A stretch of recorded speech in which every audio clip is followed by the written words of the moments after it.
அன்பு சகோதரர்களே, இந்த இடத்திலே அல்லாஹ்வுடைய மாளிகையிலே அமர்ந்திருக்கக்கூடிய நாம் எல்லாருமே மறுமையிலே அந்த ரப்பினுடைய பரிசாக சொர்க்கத்தை பெற வேண்டும், மேலான ஜன்னாவை அடைய வேண்டும் என்ற ஒரு பெரிய எதிர்பார்ப்புக்கு மத்தியிலே தான் வாழ்ந்து கொண்டிருக்கிறோம்.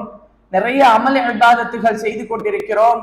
எந்த அளவுக்கு என்று சொன்னால், நாம் நம்முடைய உடம்பை கஷ்டப்படுத்தி நம்முடைய வியர்வையை சிந்தி உழைக்கக்கூடிய காசுகளை கூட மறுமையிலே சொர்க்கம் தேவை என்பதற்காக அல்லாஹுக்காக என்று சொல்லி பல்லாயிரக்கணக்கான ரூபாய்களை, பல லட்சங்களை இறைவனுக்காக செலவழிக்கக்கூடிய நாம், ஹஜ்ஜுக்கு உம்ராவுக்கு என்று சொல்லி பல லட்சங்களை செலவழிக்கக்கூடிய நாம், அதே மாதிரி ஏனைய பல நல்ல அமல்களை இபாதத்துகளை செய்யக்கூடிய நாம், சொர்க்கத்தை அடைவதற்காக இறைவன் வழிகாட்டிய அமல் இபாதத்துகளிலேயே மிக மிக முக்கியமான ஒரு விடயத்தில் ரொம்ப கவனீனமாக இருந்து விட்டோம். அதை பற்றி எல்லாம் பெருசாக அலட்டிக் கொள்வதே இல்லை.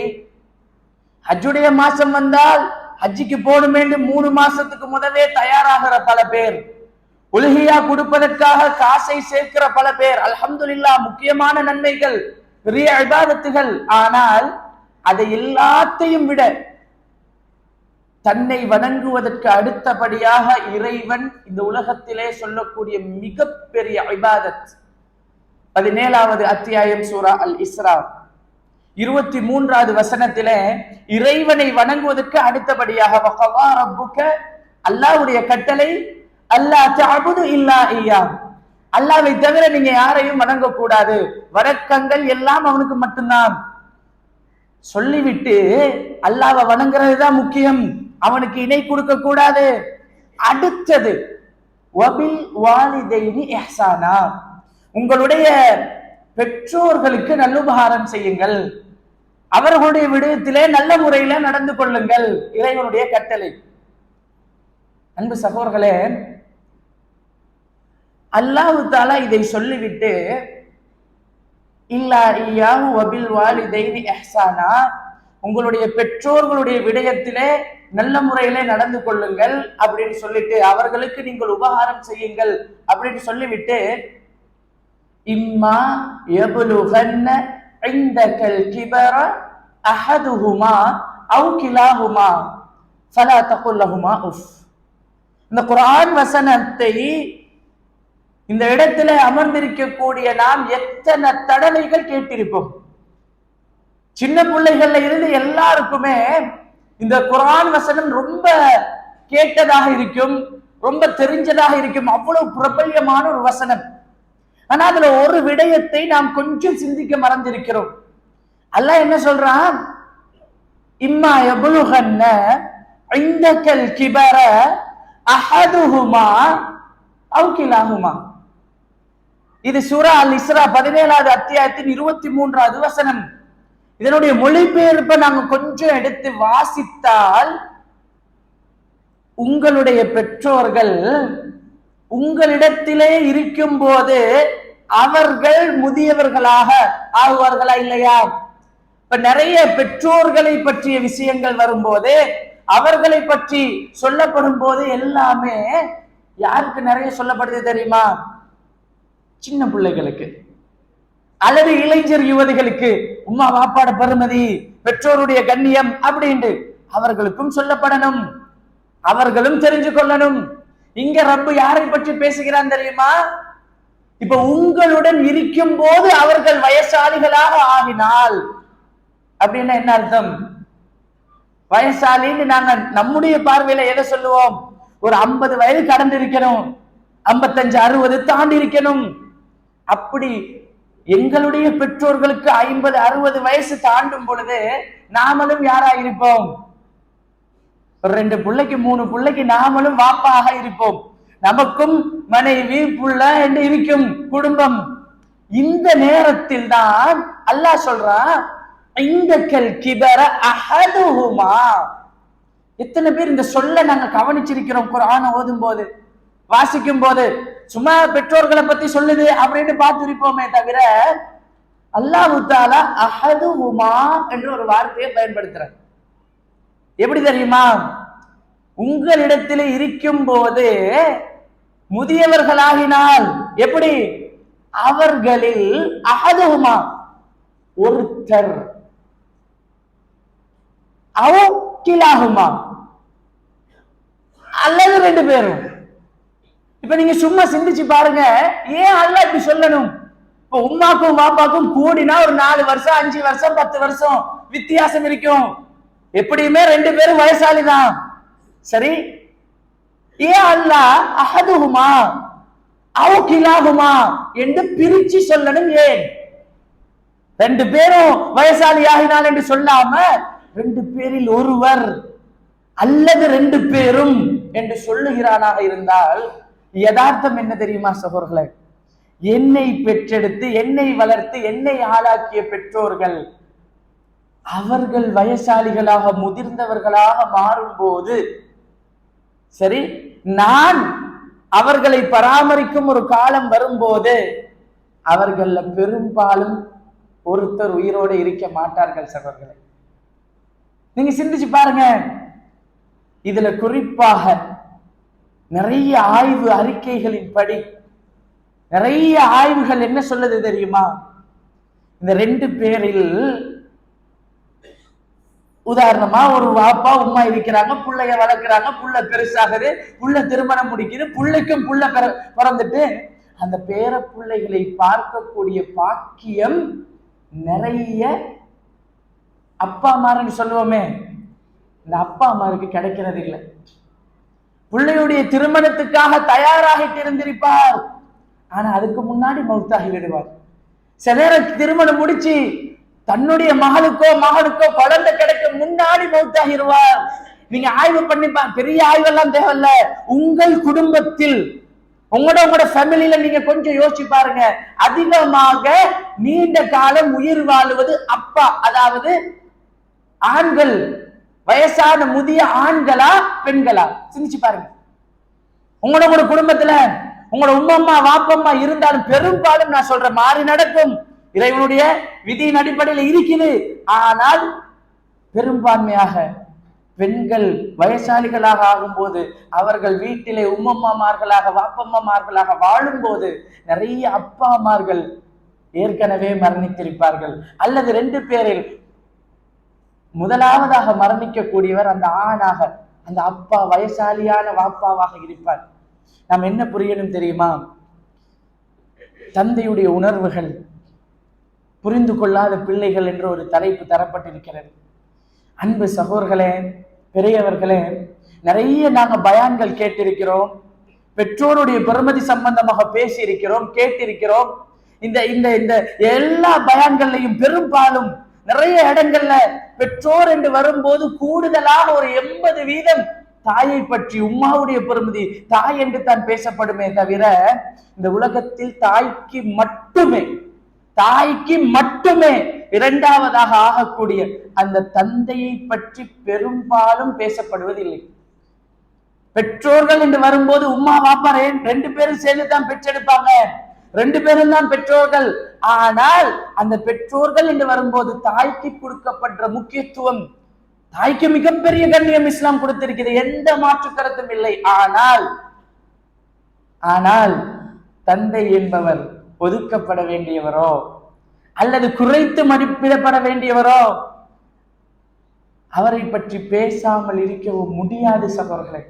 இஸ்லாம் இந்த தந்தைக்கு கொடுத்திருக்கிற கண்ணியம் என்ன, அந்தஸ்து என்ன, மதிப்பு என்ன, அதை முதலாவது நாங்க தெரிஞ்சு கொள்ளணும். அன்பு சகோதரர்களே,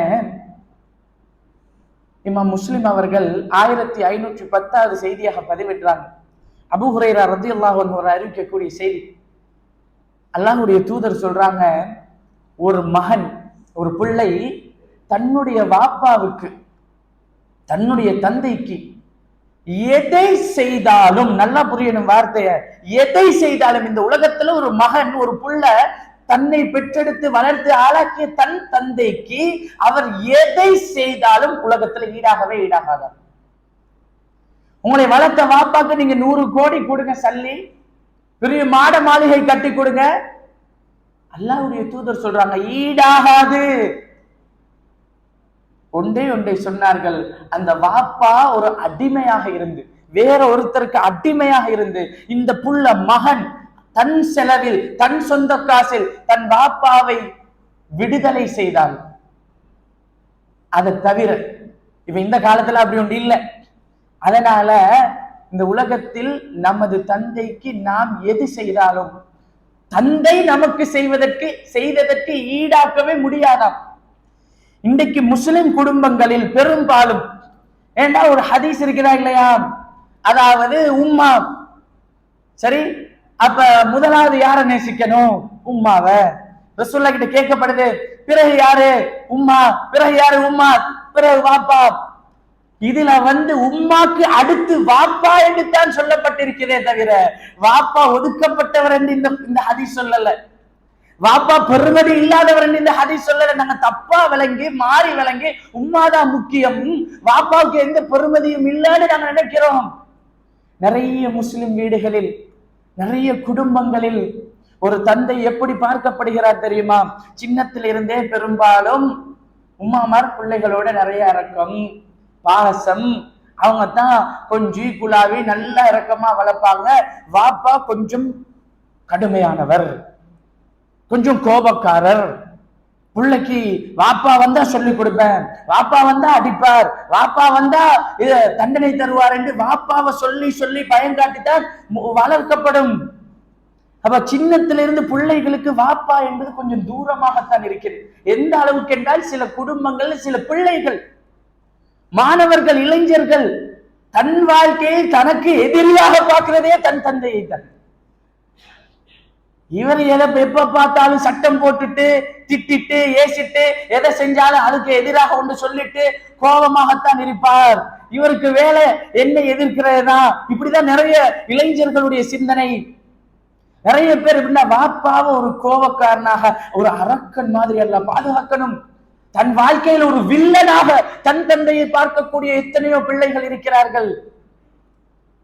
இஸ்லாம் தந்தைக்கு கொடுக்கிற மதிப்பு என்ன தெரியுமா? அந்தஸ்து என்ன தெரியுமா?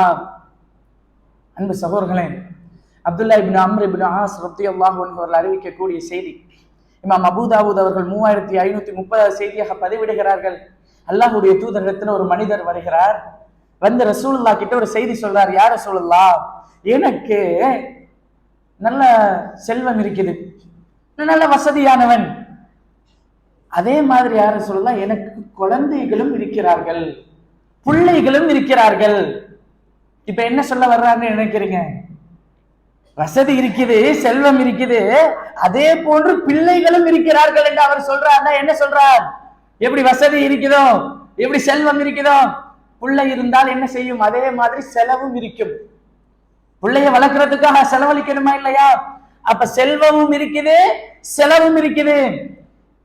என் வாப்பாக்கு யார சொல்லலாம், என் சொத்துல இருந்து தேவைப்படுது. ஒரு முறைப்பாடு மாதிரி ரசூலுல்லாஹ் சொல்றாரு, ஒரு தீர்வு கேட்கிற மாதிரி வர்றார். என் வாப்பாக்கு இப்படி என்ன சொத்துல அவருக்கு தேவைப்படுது, ஆனா எனக்கு செல்வம் இருக்குதான் யார சொல்லலாம், ஆனா பிள்ளைகளும் இருக்குதே. இப்ப இவர் எந்த தோரணையில கேட்கிறார்? அல்லாஹ்வுடைய தூதர் என்ன பதில் தரணும், எப்படி சொல்லணும்? அப்படியா, உங்களுக்கு செல்வம் இருக்குதா, அப்ப பிள்ளைகள் இருக்குதா, நீங்க பிள்ளைகளுக்கு கொடுக்கறது கடமை, வாப்பாக்கு நீங்க கடமை இல்லையே. நீங்க பிள்ளைகள் எல்லாம் கொடுத்துட்டு பார்த்துட்டு ஏதாவது இருந்தா மிச்சம் கொடுங்க வாப்பாக்கு, இப்படி சொல்லுவார்கள் என்றோ, அல்லது அல்லாஹு ஆலம் அந்த தோரணையில அவர் அப்படிதான் கேட்கிறார். செலவும் இருக்குது, வாப்பாக்கும் தேவைப்படுது, வருமானம் இருந்ததுக்கு பிள்ளை இருக்குது, இப்ப என்ன பண்றது? சுபஹானல்லாஹ், சுபஹானல்லாஹ், அல்லாஹ்வுடைய தூதர் கொடுத்த பதில் இருக்கிறது. தந்தைமார்கள் இந்த உரிமையை பயன்படுத்த தொடங்கினார்கள் என்றால் இஸ்லாம் கொடுக்கிற உரிமை. ஆனா எந்த தந்தையும் அந்த உரிமைகளை தப்பாக பயன்படுத்துவது இல்லை. இஸ்லாம் எவ்வளவு கண்ணியம் கொடுத்திருக்கிறது என்று பாருங்க. அல்லாஹ்வுடைய தூதர் அவர் சொன்ன உடனே கேட்டுட்டு என்ன சொன்னாங்க தெரியுமா? உங்களுக்கு புள்ளை இருக்குதா, புள்ளைய மட்டும் பாருங்க, வாப்பா ஆம்பளை தானே, அவரு சம்பாரிச்சு கொள்ளட்டும், அவருக்கு நீங்க கடமை இல்லை, இப்படி சொல்லவில்லை. அல்லாஹ்வுடைய தூதர் சொன்னார்கள், அந்த வமாலுக, நீயும் மொத்த சொத்து செல்வம் எல்லாம் இருக்குதே, எல்லாம் இருக்குதே, எல்லாமே உன் தந்தைக்குத்தான் சொந்தம் என்றார்கள். சுப்ஹானல்லாஹ். யோசிச்சு பாருங்க, நான் சம்பாதிச்சேன், ஏண்ட சல்லி, ஏண்ட சொத்து என்று நாம நினைக்கிறோமே. இஸ்லாம் சொல்லுது, சஹீஹான ஹதீஸ் இது, நீயும் நானே என் வாப்பாக்கு தான் சொந்தம், என் அத்தனை சொத்தும் அவருக்கு சொந்தம், தேவையான அளவு அவருக்கு எடுக்கலாம், உரிமை. அன்பு சகோதரர்களே, ஒரு உம்மா பெற்று வளர்த்து பால் கொடுத்து ஆளாக்கி கொஞ்சி குழாவி ஒரு தாய் தன் மகனுடைய பொக்கெட்ல இருந்து ஒரு 1000 ரூபாய் காசு எடுக்கிறதாக இருந்தால் மகனுடைய அனுமதி இல்லாம எடுக்கக்கூடாது, இஸ்லாமிய சட்டம். மகன் சொல்லி இருந்தா பரவாயில்ல, உம்மா நீங்க என்கிட்ட ஒன்றும் கேட்காதீங்க, நீங்க வேண்டியமா எடுங்க, அது வேற. ஆனால் அவர் சொல்லாம அவருடைய அனுமதி இல்லாம உம்மாக்கு எடுக்க இயலாது, தாய் பெற்ற தாய்க்கு இயலாது. தந்தைக்கு இஸ்லாம் கொடுத்த கண்ணியம் என்ன தெரியுமா? நீயே வாப்பாக்கு தான் சொந்தம், உங்க மொத்த செல்வம் சொத்து எல்லாத்திலையும் அவருக்கு உரிமை இருக்குது. வாப்பா கேட்க தேவையில்ல, வாப்பா அனுமதி எடுக்க தேவையில்ல. அன்பு சகோதரர்களை, ஏன் இஸ்லாம் இந்த அளவுக்கு கொடுக்கணும் கண்ணியத்தை? ஏன் இந்த பெரிய இடத்துல கொண்டு வந்து வைக்கணும்? அல்லாஹ்வுடைய தூதர் ஒரு தடவை மிம்பர்ல இருக்கிறாங்க. ஹசன் ஹுசைன் ரலியல்லாஹு அன்ஹு 2 பேரும் ஓடி வர்றாங்க. ரசூலுல்லாஹ் தூக்கி எடுத்து அணைச்சி முத்தம் கொடுத்து சொன்னார்கள், இன்னல் வலத மப்ஹலத்துன் என்றார்கள். நிச்சயமாக இந்த பிள்ளைகள் இருக்கிறா இல்லையா, இந்த பிள்ளைகள் மஜ்பனத்துன் என்றார்கள். இந்த பிள்ளைகள் எப்படிப்பட்டவங்க தெரியுமா? ஒரு ஆணை, ஒரு ஆம்பளைய கோலையாக்கிடுவாங்களாம். அது என்ன ஆம்பளைய கோலையாக்குறது? அல்லாஹ்வுடைய தூதர் என்ன சொல்றாங்க? நீங்க சிந்திச்சு பாருங்க, ஒரு 17-18 வயசு இளைஞன் எவ்வளவு தைரியமா நெஞ்ச நிமித்தி எப்படி திரகாத்திரமா நிற்பான். 20, 22, 24 வயசு வரைக்கும் எவ்வளவு தைரியமாக ஒரு தப்பை நடந்தால் தட்டி கேட்கக்கூடிய அளவுக்கு எல்லா விஷயத்திலையும் ஊருக்காக குடும்பத்துக்காக எல்லாத்திலையும் முன்னிக்க கூடியவர்கள், எல்லாத்திலையும் தைரியமாக முன்னாடி வரக்கூடியவர்கள் தான் இளைஞர்கள், ஆண்கள், அந்த இளம் இரத்த துடிப்போடு இருக்கக்கூடியவர்கள். ரசூலுல்லாஹ் என்ன சொன்னாங்க தெரியுமா?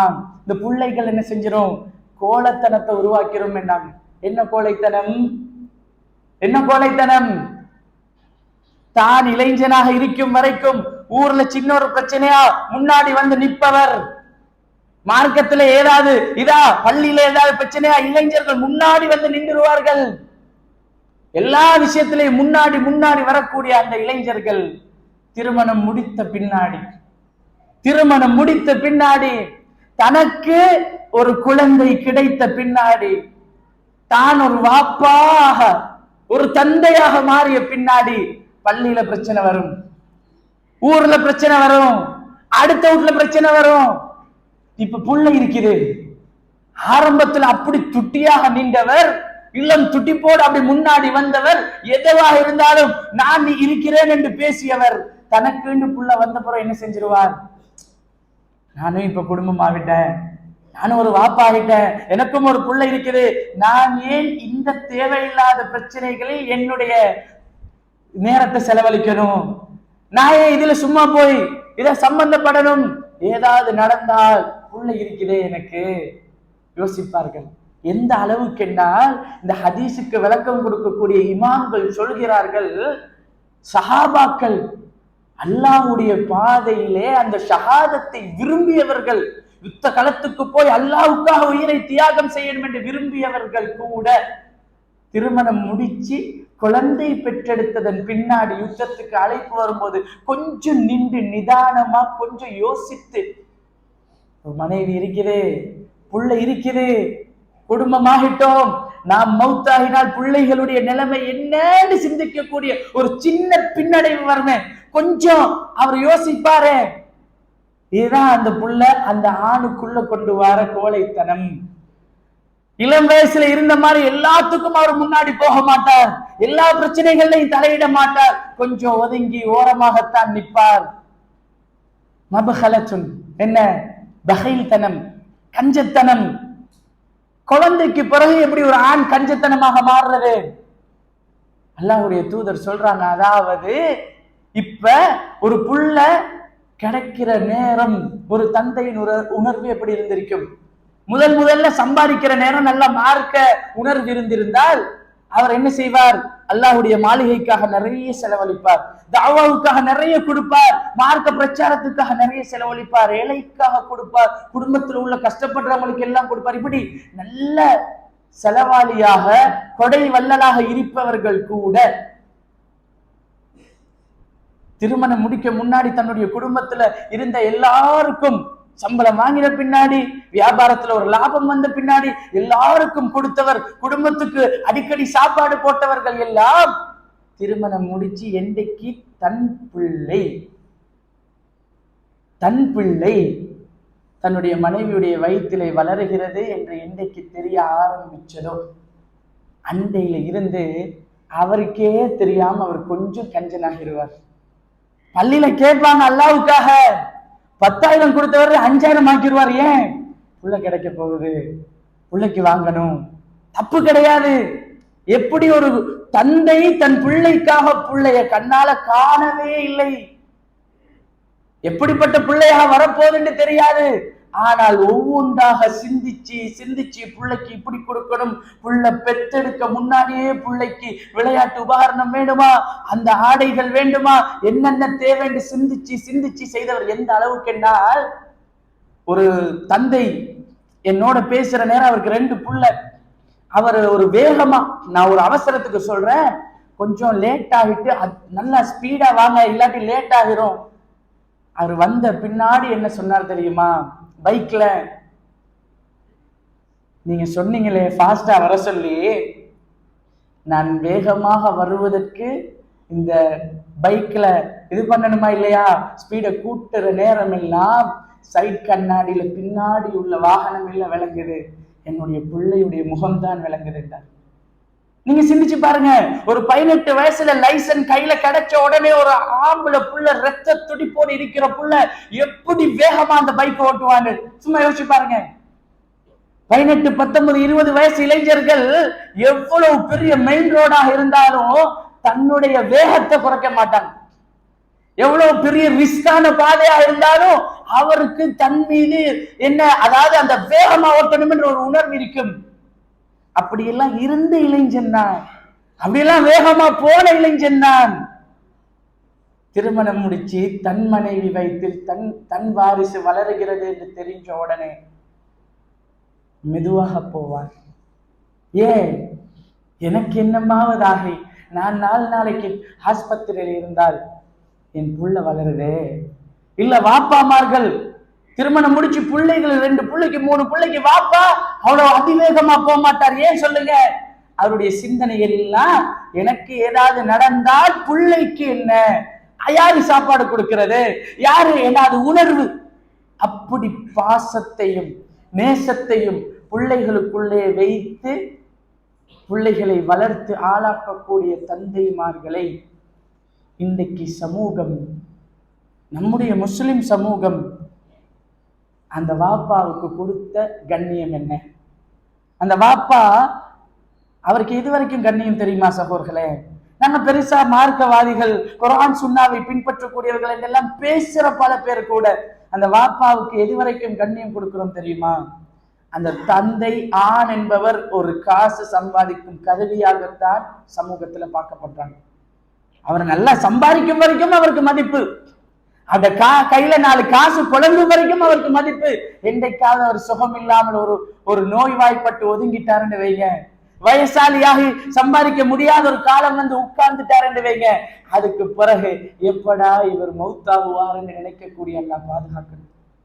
அப்படி நினைக்கக்கூடிய பல பிள்ளைகள் இருக்கிறார்கள். வயசான வாப்பாவை வீட்டுல வச்சுட்டு அந்த காசு சம்பாதிக்கும் வரைக்கும் தான் அவருக்கு அந்த கண்ணியம் கொடுக்கப்படுது.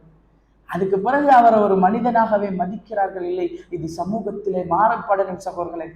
அந்த வாப்பா உயிரோடு இருக்கும் வரைக்கும் சின்னத்துல என் தந்தை எனக்காக எவ்வளவு கஷ்டப்பட்டார், எனக்காக எப்படியெல்லாம் பாடுபட்டிருப்பார். இஸ்லாம் இந்த அளவுக்கு வாப்பாவுக்கு கண்ணியம் கொடுத்திருக்கிறது என்றால், தன்னுடைய வியாபார நண்பர்களுக்கெல்லாம் கட்டார்ல இருக்கிற, மடகஸ்கார்ல இருக்கிற, அமெரிக்கால இருக்கிற தன்னுடைய நண்பர்களுக்கெல்லாம் தொலைபேசி அழைப்புகளை எடுத்து சலாம் சொல்லி சுகமா இருக்கிறீங்களான்னு கேட்கக்கூடியவர், தன்னை வளர்த்த தன் வாப்பாவோடு கடைசியாக வாப்பா சுகமா இருக்கிறீங்களான்னு ஒரு வார்த்தை கேட்டு எத்தனை நாளாக இருக்கும் சகோதரர்களே.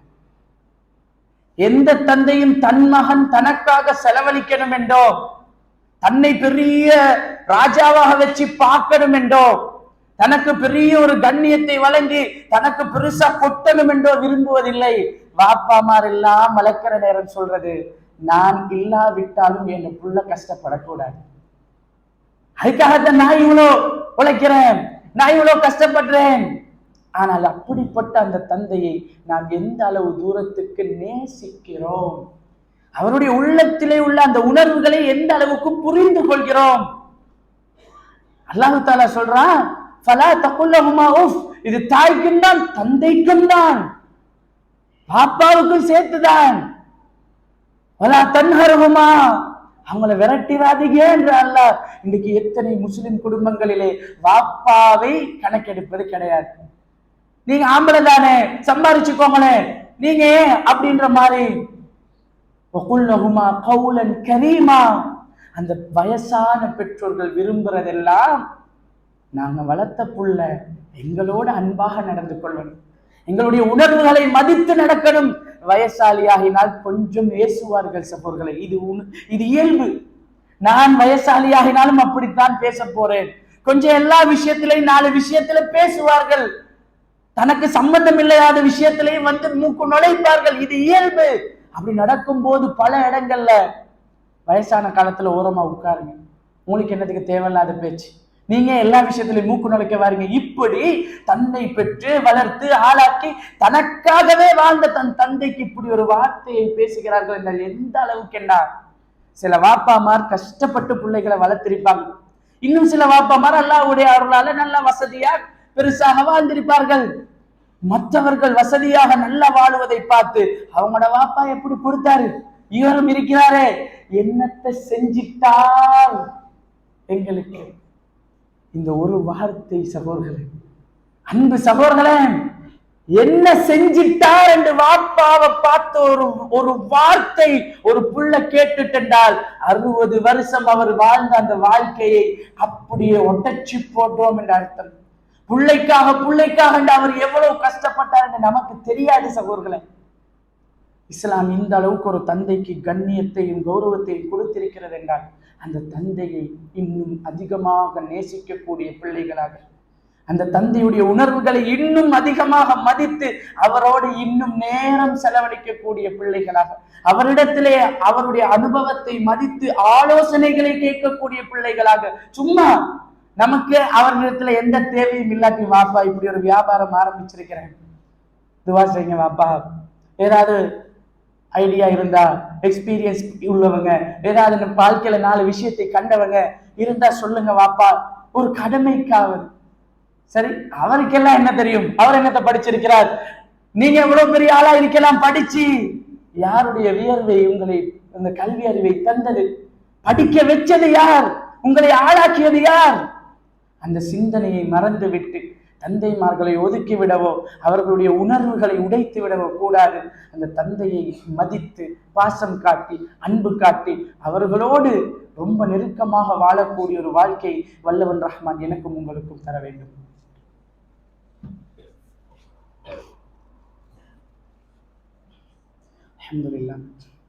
அல்ஹம்துலில்லாஹி அல்லதி ஹதானா லிஹாதா வமா குன்னா லினஹ்ததிய லௌலா அன் ஹதானல்லாஹ்.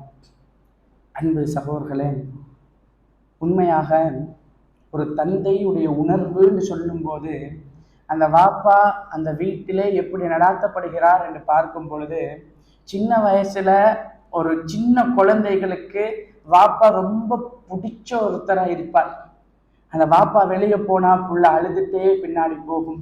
வாப்பா வீட்டுக்கு வந்தா பிள்ளைக்கு ஒரு மிகப்பெரிய சந்தோஷம், என்ன கொண்டு வந்தார் என்று பார்ப்பாங்க. அதே மாதிரி தான் வாப்பா, பிள்ளை ஏதாவது கையை பார்க்குமே, ஏதாவது கேட்குமே என்ற சிந்தனையில பிள்ளைக்காக ஏதாவது கொண்டு வருவார். இது தன்னுடைய வாழ்க்கையே பிள்ளைக்காக என்று மாற்றிக்கொள்வார். இன்றைக்கு ஒரு ஆய்வு அறிக்கை, மருத்துவ ஆய்வு அறிக்கை வெளியிடப்படுகிறது. நான் அதை வாசிச்சு பார்க்கிறேன். சுபஹானல்லாஹ், நிறைய ஆண்கள், உலகத்துல நிறைய ஆண்கள் மரணித்து விட்டால் எப்படி மரணிச்சாங்கன்னு பார்த்தா ஹார்ட் அட்டாக். நிறைய பேர் பெண்கள், நீங்க யோசிச்சு பாருங்க, உங்களோட குடும்பத்துல இதுவரைக்கும் மௌத்தாகினவர்கள்ல எத்தனை பேர் ஹார்ட் அட்டாக் வந்து மௌத்தாகினாங்கன்னு கொஞ்சம் யோசிச்சு கேட்டு தெரிஞ்சு கொண்டு, அதுல ஆண்கள் எத்தனை பேர் பெண்கள் எத்தனை பேர் கொஞ்சம் சிந்திச்சு பாருங்க. நிறைய ஆண்கள் தான் இதயம் ஹார்ட் வெடிச்சு ஹார்ட் அட்டாக் வர்றது என்ன, தாங்க முடியாத கவலைகளும் பிரச்சனைகளும் உள்ளுக்குள்ளேயே. தாய்மார்களை குறைத்து மதிப்பிடுவதற்காக நான் சொல்லவில்லை சகோதரர்களே. ஏதாவது கஷ்டம் என்று வந்துட்டால், பிரச்சனை என்று வந்துட்டால், உம்மா கொஞ்சம் மனசு திறந்து ஓப்பனா ஏசிடுவாங்க, பேசிடுவாங்க. நான் சின்னத்துல இருந்து எவ்வளவு கஷ்டப்பட்டேன் தெரியுமா, எப்படி சுமந்தேன் தெரியுமா, எவ்வளவு ராவ் முடிச்சேன் தெரியுமா, எப்படி எல்லாம் உங்களுக்காக செஞ்சேன் தெரியுமா, நான் எப்படி எப்படி எல்லாம் செஞ்சேன் தெரியுமான்னு சொல்லி விடுவார்கள். ஆனால் பெரும்பாலும் ஆண்கள், தந்தைமார்கள், 99% வாப்பாமார் தன்னுடைய கஷ்டத்தை தன் பிள்ளைக்கு காட்டாமல் தான் வளர்ப்பார்கள். நான் உங்களுக்காக என்னென்ன செஞ்சிருக்கிறேன் தெரியுமான்னு வாப்பா சொல்றது குறைவு சகோதரர்களே. மனசுக்குள்ளால நிறைய வேதனைகளை சுமந்து கொண்டு, பொருளாதார கஷ்டம் வரும், புள்ள மனைவி எல்லாம் சேர்ந்து இவரும் இருக்கிறாரே, அவங்க எப்படி எல்லாம் வீடு கட்டுறாங்க, வாகனம் வாங்குறாங்க, இவரும் இருக்கிறாரே என்று பேசிவிட்டால் அதற்காக கோச்சு கொண்டு நாளைக்கு உங்களுக்கு சாப்பாடு இல்லை என்று சொல்றவர் வாப்பா இல்லை சகோதரர்களே. நீங்க எதை பேசினாலும் மனசுக்குள்ளே புதைத்து புதைத்து புதைத்து கஷ்டங்கள் பிரச்சனைகள் எல்லாம் தனக்குள்ளேயே வைத்துக் கொண்டு பிள்ளைக்காக என்று வாழ்றவர் ஒரு நாள் அதை தாங்க இயலாமல் அந்த இருதயம் வெடிக்கும் போதுதான் நிறைய பேர் ஹார்ட் அட்டாக் என்று மௌத்தாகிறார்கள். அல்லாஹ் பாதுகாக்கணும். அந்த தந்தைமார்களை கவலைப்படுத்தக்கூடியவர்களாக இல்லாமல், நம்மால அவர்கள் கவலைப்பட்டு கண்ணீர் வடிக்கக்கூடியவர்களாக இல்லாமல், இப்படிப்பட்ட ஒரு பிள்ளையை அல்லாஹ் எனக்கு தந்ததற்கு நான் சந்தோஷப்படுகிறேன் என்று எங்களுக்காக, பிள்ளைகளுக்காக நான் இதை சொல்றேன். தயவு செய்து எந்த வாப்பாமாரும் ஏண்ட பிள்ளை இணைய பத்தி விளங்கி கொள்ளணும், நான் ஏண்ட பிள்ளைக்கு எவ்வளவு நல்ல ஒரு வாப்பாவா இருக்கிறேன் என்பதற்காக நான் இதை பேசவில்லை சகோதரர்களே. என் வாப்பா எனக்காக எவ்வளவு கஷ்டப்பட்டிருப்பார், என்னை ஆளாக்கிய என்னை உருவாக்கிய என் தந்தை என்னுடைய வாழ்க்கையில் எனக்காக எவ்வளவு தியாகம் செய்திருப்பார் என்பதை சிந்தித்து பார்ப்பதற்காக இந்த ஹுத்துபாவிலே உட்கார்ந்து இருக்கக்கூடிய எத்தனை பேருடைய தந்தைமார்கள் இன்றைக்கு உயிரோடு இருக்கிறார்கள் என்று தெரியாத சகோதரர்களே. உயிரோடு இல்லாவிட்டால் எப்படி அவங்களோட போய் பேசுறது, எப்படி அவர்களிடத்திலே அன்பாக நடந்து கொள்வது?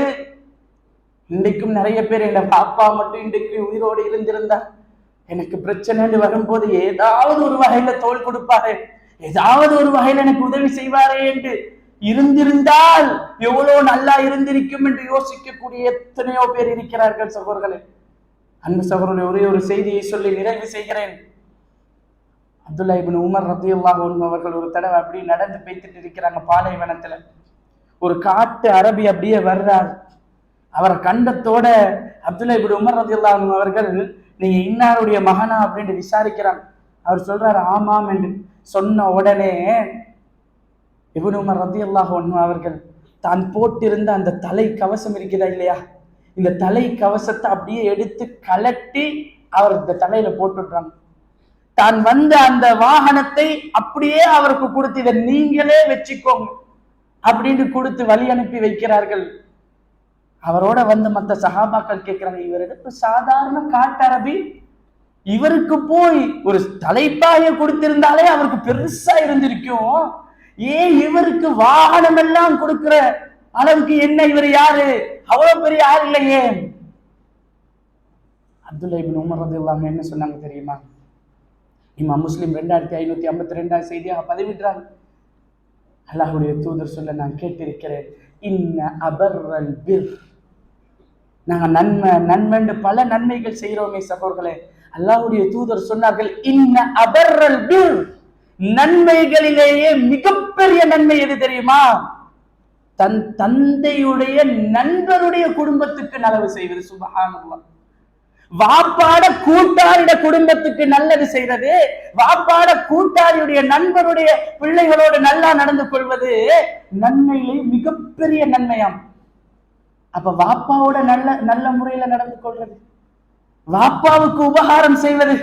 ஏன் ரசூலுல்லாஹ் அப்படி வாப்பாட நண்பரை பத்தி சொல்லணும் தெரியுமா?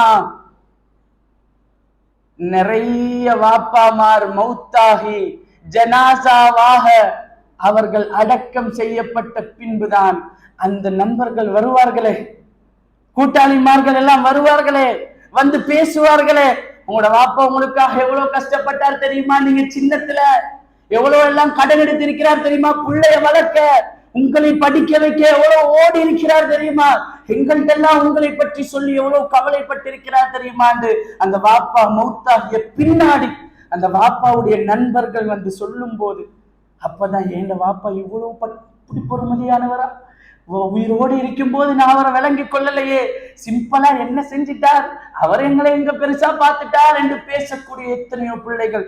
எந்த அளவுக்கு என்றால் ஒவ்வொரு தந்தையும் ஆணும் தன் மனைவிக்கும் தன் பிள்ளைகளுக்கும் தான் பண்ற கஷ்டம் தெரியக்கூடாது என்று தான் அவர்கள் வாழுவார்கள்.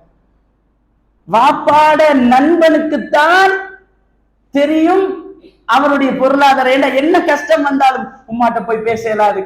சரி, மனைவிடத்துல சொன்னா குடும்பத்துல கஷ்டம், தன்னுடைய நிலைமைய பத்தி அவர்களுடைய மகிழ்ச்சி சந்தோஷம் எல்லாம் பேசுறோம், பிள்ளைகிட்ட இல்லைன்னு சொன்னா கவலைப்பட்டுறோம். தன்னுடைய நண்பரிடத்துலதான் அவர் போவார். கடன் கேட்கிறதா இருந்தாலும், பிரச்சனைகளை சொல்றதா இருந்தாலும், கொஞ்சம் மனசு விட்டு பேசுறதா இருந்தாலும் வாப்பாட நண்பருக்குத்தான் வாப்பாவை பத்தி நிறைய தெரிஞ்சிருக்கும். அதனால இஸ்லாம் வாப்பாட நண்பருக்கே அவ்வளோ முக்கியத்துவம் கொடுத்திருக்கிறது என்றால், அன்பு சகோதரர்களை ஒன்றை மட்டும் சொல்லிக் கொள்கிறேன். இந்த உலகத்திலே என்னுடைய தந்தை உயிரோடு வாழ்ந்து கொண்டிருக்கிறார் என்றால், இந்த நிமிடம் அவர் உயிரோடு வாழ்ந்து கொண்டிருக்கிறார் என்றால், நானும் நீங்களும் உண்மையாகவே மிகப்பெரிய பாக்கியசாலிகள்.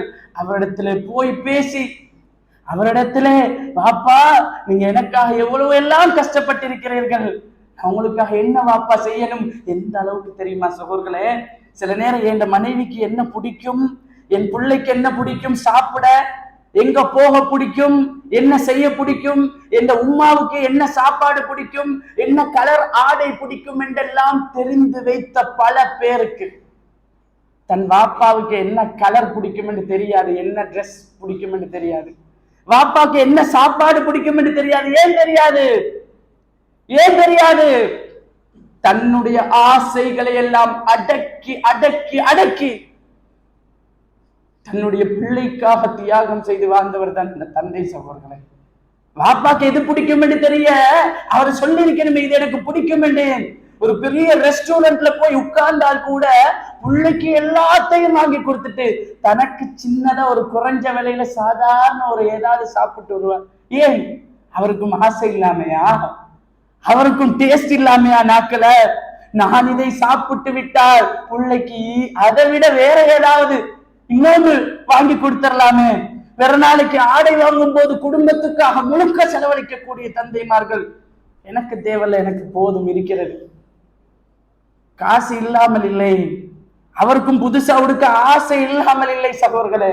நானும் வாங்கி செலவழித்து விட்டால் பிள்ளைக்கு அடுத்த நாள் ஃபீஸ் கட்ட தேவைப்படுமே, இந்த நாளைக்கு நாளை அன்றைக்கு சாப்பாடுக்கு தேவைப்படுமே, பிள்ளைகளை பசியில போட்டுறதா நான் புதுசா உடுக்கிறதா என்று நினைக்கும் போது தன்னை தியாகம் செய்து, அதே மாதிரி பிள்ளைகளை நல்லா வளர்க்கணும் என்பதற்காக எவ்வளவு இரக்கம் இருந்தாலும் எவ்வளவு பாசம் இருந்தாலும் அதை மனசுக்குள்ள மறைச்சி வச்சுட்டு நானும் இரக்கம் காட்டிட்டா புள்ள வழி தவறி இருக்கும், புள்ள கெட்டு போய்த்திருமோ, புள்ள 4 பேருக்கு மத்தியில அவமானப்பட்டிருமோ என்று பாசத்தை கூட அடக்கி வைத்து, தன் உள்ளத்திலே உள்ள அந்த நேசத்தை எல்லாம் அடக்கி வைத்து தன்னையே ஒரு கெட்ட நபராக, பிள்ளைக்கு கோபக்காரன் என்று நீ நினைச்சுக்கோ பரவாயில்ல, மனசுக்குள்ள இரக்கம் பாசம் அவ்வளவு கொட்டும். ஆனாலும் நான் கொஞ்சம் அடிக்காவிட்டால், நான் கொஞ்சம் சட்டம் போடாவிட்டால், நான் கொஞ்சம் கண்டிக்காவிட்டால் புள்ள வழி தவறிடுமோன்னு நினைக்கும் போது தன் பிள்ளையுடைய எதிர்கால நலனுக்காக தன்னை தானே ஒரு கெட்டவர் மாறி காட்டிக்கொண்டு பிள்ளையுடைய எதிர்காலத்தை பற்றி நினைத்து வாழக்கூடியவர்கள் தான் அந்த தந்தை. சில வேளை வாப்பா அடிச்சிருக்கலாம், சின்னத்துல புள்ள அழுதுரும், புள்ள வாப்பாவோட கோபத்துல படுத்துரும். பிள்ளைகளை பெற்றெடுத்து வளர்த்த தந்தைமார்களுக்கு தெரியும், அடிச்சுட்டு புள்ள கோபத்துல தூங்கிட்டு புள்ள வெள்ளை கிளம்பினா அதை மறந்துடும், ஆனால் அடிச்ச வாப்பாவுக்கு தூக்கம் போகாது. தான் அடிச்சுட்டனே, பிள்ளைக்கு ஏன் அடிச்சோம், இன்னும் கொஞ்சம் பொறுத்திருக்கலாமே. அந்த அடித்த இடத்தை வந்து பார்த்து தொட்டு கவலைப்பட்டு தூங்குற பிள்ளைக்கு முத்தத்தை கொடுத்து, தூக்கம் போன பின்னாடி முத்தம் கொடுப்பாங்க. ஏன் எலும்பி இருக்கும் போது முத்தம் கொடுத்தா வாப்பாவை இதாக்கி கொள்ளலாம், வாப்பாவும் எங்களுக்கு எதுவும் செய்ய விடுவார் என்ற ஒரு தப்பான எண்ணம் வந்துருமோ என்ற பயத்துல புள்ள தப்பி தவறி கூட கெட்ட வழியில பேய்த்திடக்கூடாது என்று தன்னையே கெட்டவராக ஒரு அப்படி ஒரு பிரம்மையை காட்டி ஒரு கடுமையானவராக அப்படி வாழ்ந்து கடைசி வரைக்கும் அப்படியே மரணிக்கிறார்கள் சகோதரர்களே. நாம் அவருடைய உணர்வை புரிந்து கொள்வதில்லை. இந்த உலகத்திலே வாப்பா கையை பிடித்து நடக்க பழக்கியிருப்பார், தோளிலே சுமந்து கொண்டு இந்த ஊரையே சுத்தி காட்டியிருப்பார். அந்த தந்தையை நம்முடைய தோளிலே சுமந்து இறுதி பயணம், அந்த வாப்பா மரணித்த பின்னாடி அந்த இறுதி பயணம் நம்முடைய தோள்களிலே அவரை சுமந்து போவதற்கு முன்னாடி அந்த தந்தைகளுடைய மனதை புரிந்து கொண்டு அவர்களோடு அன்பாக பேசி அவர்களிடம் சுகங்களை விசாரித்து அவர் விரும்பக்கூடியது என்னான்னு கேட்டு அவரை சந்தோஷப்படுத்தக்கூடிய பிள்ளைகளாக அந்த தந்தையுடைய திருப்தியிலே இறைவனுடைய திருப்தி இருக்கிறது சகோதரர்களே. சொர்க்கம் வேண்டும் என்றால் வாப்பாவோட இன்னும் நெருங்கணும், அவருடைய அந்த உணர்வுகளை புரிந்து கொள்ளணும், பாசத்தை இன்னும் அதிகப்படுத்தணும், அவர் என்ன நினைச்சு சந்தோஷப்படணும். இப்படி ஒரு சாலிகான பிள்ளையை நான் வளர்த்து விட்டேன் என்று நம்மை நினைத்து சந்தோஷப்பட்டு விட்டு மரணிக்கக்கூடிய பிள்ளைகளாக வல்லவன் ரஹ்மான் நம்மை ஆக்கணும் சகோதரர்களே. உங்களுடைய தாய் உயிரோடு இருந்தால் ஒரே ஒரு வார்த்தை பைத்து கேளுங்க. உம்மா 9 மாசம் 10 மாசம் சுமந்தா, அந்த சுமத்தல் கருவறையிலே அந்த கர்ப்பிணி பெண் பற்ற கஷ்டம் எல்லாம் எல்லாருக்கும் தெரியும் சகோதரர்களே. அந்த தாய் இரவு முழித்து முழித்து பால் கொடுத்தால் இது எல்லாமே எல்லாருக்கும் தெரியும் சகோதரர்களே. அந்த தாய் எவ்வளவு கஷ்டப்பட்டாங்களோ அதே மாதிரி அந்த தந்தை எவ்வளவு கஷ்டப்பட்டார் என்று உங்களுடைய தாயிடத்துல போய்த்து கேளுங்க. உம்மா, நீங்க என்னை பெற்றெடுத்து என்னை குழந்தையாக வாப்பாவுடைய கையில கொடுத்த அந்த நேரம், அந்த நிமிடம், அந்த வாப்பாவோட முகம் எப்படி இருந்துச்சு, அந்த வாப்பா எப்படி சந்தோஷப்பட்டார், என்னை குழந்தையாக முதலிலே கையில தூக்கின நேரம் அந்த வாப்பாவுடைய உணர்வு, அவருடைய அந்த ரியாக்ஷன் எப்படி இருந்துச்சு உம்மா என்று உம்மாவுக்கு மட்டும்தான் தெரியும் சகோதரர்களே. அந்த வாப்பா எவ்வளவு கஷ்டப்பட்டிருப்பார், சின்னத்துல குழந்தையா இருக்கும்போது எவ்வளவு பிள்ளைக்காக நேசித்திருப்பார். அவர் வெளியில போய்த்து வரும்போது பிள்ளை கொஞ்சம் புழுந்த ரத்தம் வந்து லேசான ஒரு காயம் இருந்தால் கூட வாப்பாவுக்கு தாங்காது. அப்படி அன்பு வைத்து பாசம் வைத்து அவ்வளவு இரக்கம் வைத்து அந்த பிள்ளைகளை வளர்த்தெடுத்த பின்னாடி அந்த பிள்ளைகள் அந்த பெற்றோர்களுடைய அந்த தந்தையுடைய மனதை நோகடிப்பது என்பது இஸ்லாத்திலே ஷிர்க் செய்வதற்கு அடுத்ததாக மிகப்பெரிய பாவம் பெற்றோருடைய மனதை நோக்கடிப்பது. அந்த பாவத்தாளிகளாக இல்லாமல் குறிப்பாக தந்தையுடைய உணர்வுகளை புரிந்து தந்தையோடு அதிகம் நெருக்கமாக தந்தைக்காக அதிகம் பிரார்த்தனை செய்யக்கூடியவர்களாக நாம் வாழ்ந்து மரணிக்கும் வரைக்கும் அந்த தந்தையுடைய திருப்தியை பெற்றவர்களாக வாழ்ந்து மரணிப்பதற்கு வல்லவன் ரஹ்மான் எனக்கும் உங்களுக்கும் அருள் புரிய வேண்டும். இன்னஹாதிஹி தத்கிரா ஃபமன் ஷா அத்தஹத இலா ரப்பிஹி சபீலா வ ஆஹிரு தஅவானா அல்ஹம்துலில்லாஹி ரப்பில் ஆலமீன். அஸ்ஸலாமு அலைக்கும் வரஹ்மத்துல்லாஹி.